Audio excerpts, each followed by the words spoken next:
people of the Philippines and people of the world, hit the button below and you will be subscribing to the Boy Abunda Talk channel on YouTube. Let's keep talking. Kaibigan, tuloy ang usap. I've been very blessed to do what I do. I've seen the world, worked with my idols, but no matter where I go or who I meet, my heart comes back to one place.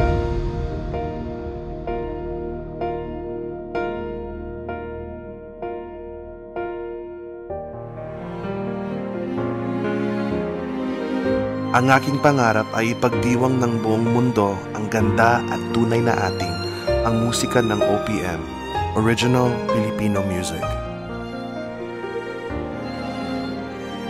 And along with some of my good friends, inihahandog ko sa inyo ang mga awitin na siyang bumago sa aking buhay.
Thank you, Chloe.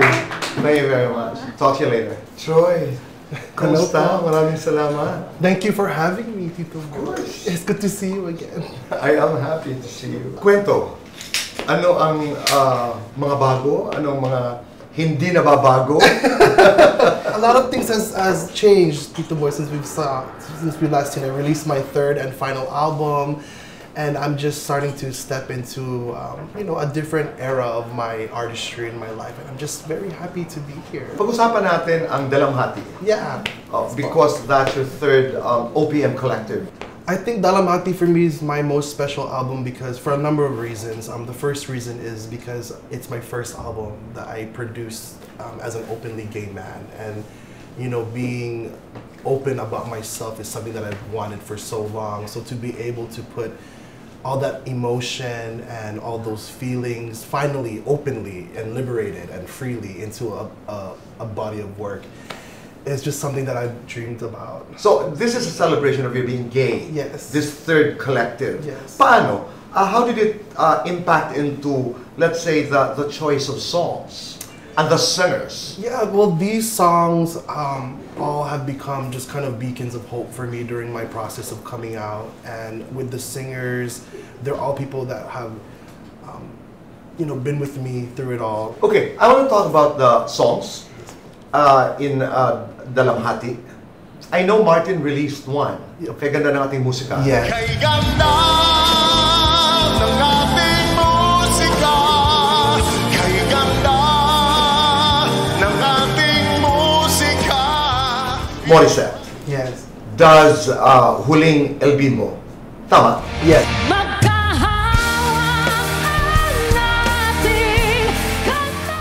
My cousin's fiance, his name is Moy, he actually recommended me this beautiful Eraserhead song, Ang Huling El Bimbo. And I'd known about the song, but he gave me, I guess, the courage to do my own take on it, my Troy Laureta version of it. So being able to do Ang Huling El Bimbo is kind of my way of connecting more with the people. Aside from Huling El Bimbo, you also have Jonathan Manalos, our friends. Yes. Gusto kong nang pumita.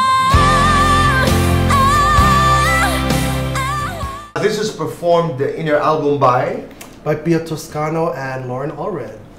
So good friends, right? Good friends of mine. From obviously we all know Pia Toscano from American Idol, right? And Lauren Allred for doing Never Enough from The Greatest Showman. So to be able to bring those two together on this song and do a duet version of such an epic song that written by Sir Jonathan was just such a moment. Ogie is also part of Dalamhati po, bahagi si Ogie Alcacil. And he does what song? He does, we do an acoustic version of his classic, Pangarap Ko Ang Ibigin Ka. Pangarap ko ang ibigin ka. When I told him that we were going to do this song, I told Sir Ogie, like, I really want to do a stripped down version. My album is very sad, and I have this arrangement with just piano and strings, and I wanted to strip it down so people can listen to your voice and the actual song. And it came out so beautifully. He sang all the high notes, sang beautifully, and Sir Ogie's the best. There's nothing like the OPM. Yeah. Okay. Troy, itong collectives mo, Kaibigan, Giliw, Dalamhati, are your tribute to original Filipino music. You've made your mark abroad. You've worked with the likes of Ariana Grande, Bocelli, David Foster. You just certainly made this country proud by doing a lot of things that you've been doing. Okay. So, having been there and having achieved what you have achieved, why are you doing this?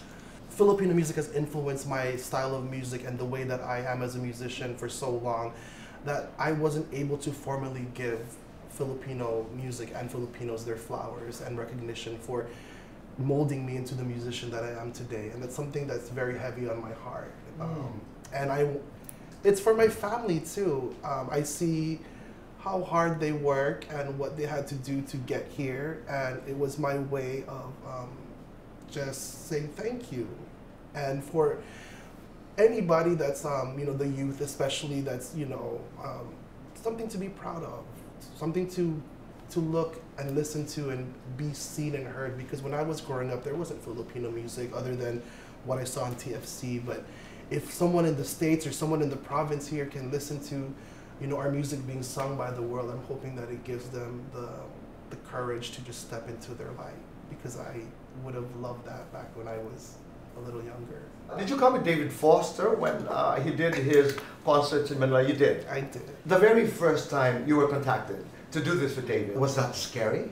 Yes. It was. His manager called me on a random Tuesday or something and said that, hey, David needs a musical director. And I tell you, Tito Boy, I got so scared. I almost didn't do the audition. I wasn't sure if I was ready. But I did it, and he's been following my career with Ariana and all the other artists that I've worked with through the years, and Let's talk about Ariana Grande. Yes. Paano kayo nagkatrabaho ni Ariana Grande? I got with Ariana through auditions also. Auditions in LA. I became her musical director on her first major world tour, the Honeymoon Tour. How is it working with somebody like Miss Grande? Amazing.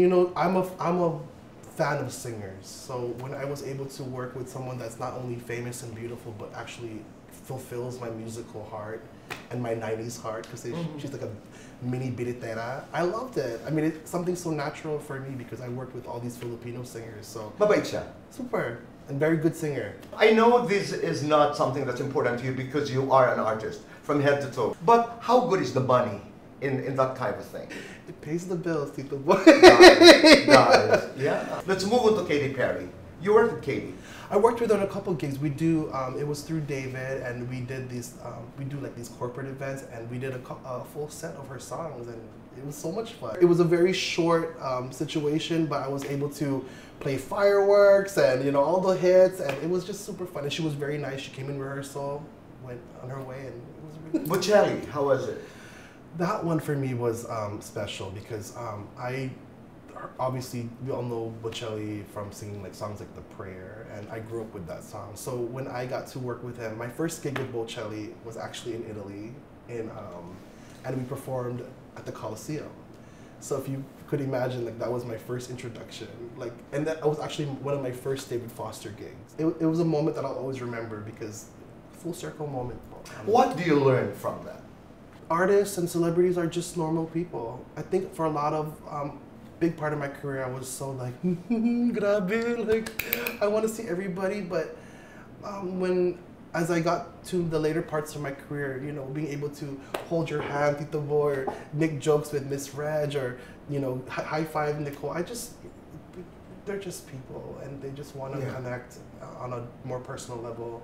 And I love that. It's a surreal thing for me because I looked up to these people. So. And the great thing about your story is that it was not easy to get there. No.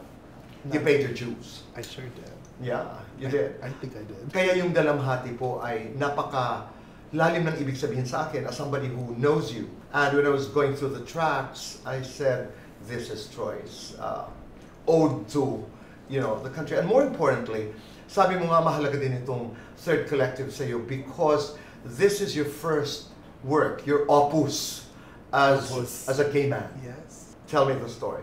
I was closeted for a long time because I didn't want to disappoint my family. I thought within myself that if I was able to just do so good in music that they wouldn't care about, you know, me being gay. And you did. And I did. And you did. But then it started to take a toll on me where I was kind of hiding who I was and I didn't see myself anymore. And it wasn't until my grandfather died in 2016 that I kind of made the decision to just start to come out slowly. And it wasn't till last year that I officially came out to the world. And it was so hard, Tito Boy. How did it happen?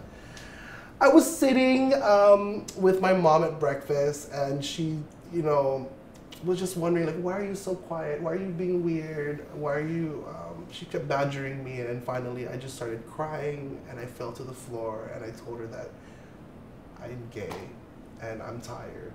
I'm very tired. And she just gave me a hug and she said that it's okay. And that part was probably the most hurtful part of coming out because, like, then I realized, like, grabe, like for 30 years I could have came out sooner, and there was a lot of regret of, like, we could have made more memories, we could have done this, we could have done that for the longest time, but I wasted so much time. Dad's reaction was similar? My dad didn't care, and that was the one that I was worried about. My dad's a Filipino from Quezon City, baby. Like, you know, tall, bro. So when he was cool with it, it just made my heart jump. No, I have a different way of looking at it. You didn't waste time. You are who you are today because of those years. Because you know why? When you put in an act, when you perform, because you want parents to be happy and you don't want anybody disappointed, you're coming from a place of love. So can you imagine every time you'd play today, I'd look forward, ito nga yung dalamhati, I look forward to listening intently to every track because Troy found himself in this album. Di ba? Parang, ano kaya ang pagkakaiba? Ano kaya ang tunog na ginawa ni Troy dito? And it's really interesting. It's really interesting. And thank you for making us part of this journey. Really, thank you. I'm just very honored to be on this journey, and I'm hoping that I make a difference in Filipino music. You will. You really will. If there is one song, Troy, and I know I've asked you this, but again, now on a different phase in your life, if there's one song that defines who you are, what is it? You'll be surprised at the answer, Tito Boy. The one song that will always bring back memories and make me feel happy or sad, depending on the moment, is this beautiful Bisaya song called Usahay. Usahay, magadamgo ako. I'm a very proud Cebuano, a very proud Bisaya, so to be able to showcase that to the Philippines and the world was... Have you arranged Usahay? Mm-hmm. You have? Yes, I have. Can we listen to part of the song?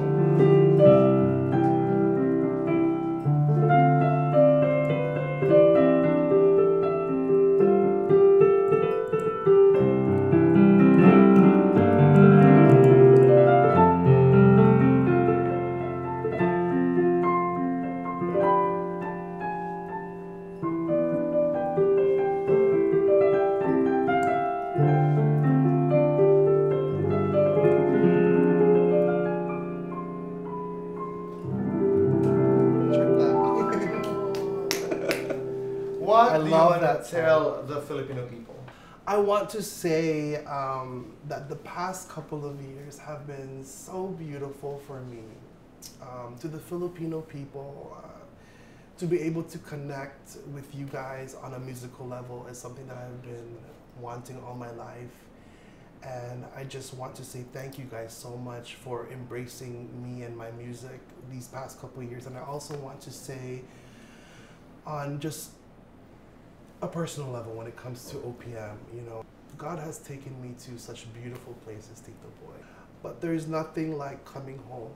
And we can like Ariana, we can like Journey, we can love Whitney Houston, but it's still amazing and beautiful to celebrate Milita Corrales, Martin Rivera, Haji Alejandro, to celebrate our music, because our music is so beautiful. And I mean, a lot of people ask me, like, why do you do this? Or why are you so passionate about it? Because OPM has literally saved my life. Dalamhati is a story about how I was able to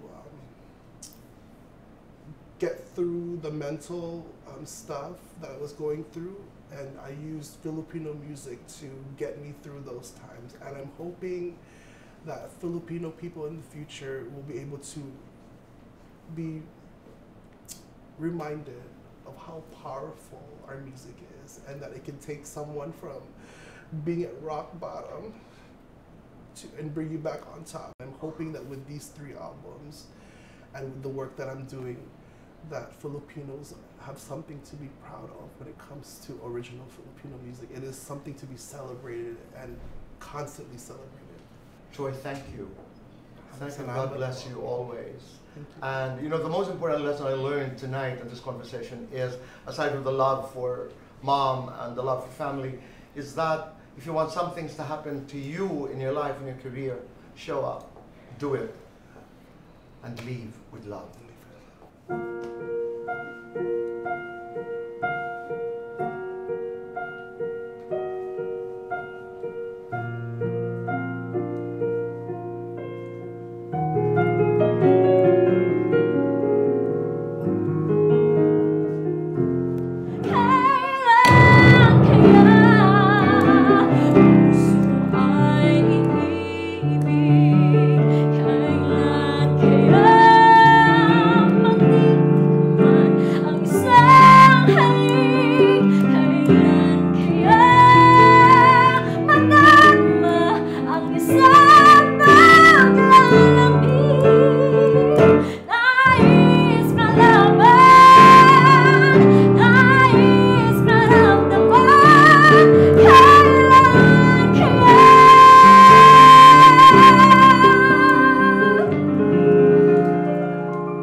Maraming salamat. Thank you so much. And the talented, the beautiful Troy Laureta. Maraming salamat. Thank you very much. Thank you to B&B Studios at Quezon City, owned and operated by Keep Filming. Hi people of the Philippines and people of the world. Hit the button below and you will be subscribing to the Boy Abunda Talk channel on YouTube. Let's keep talking. Kaibigan, tuloy ang usap.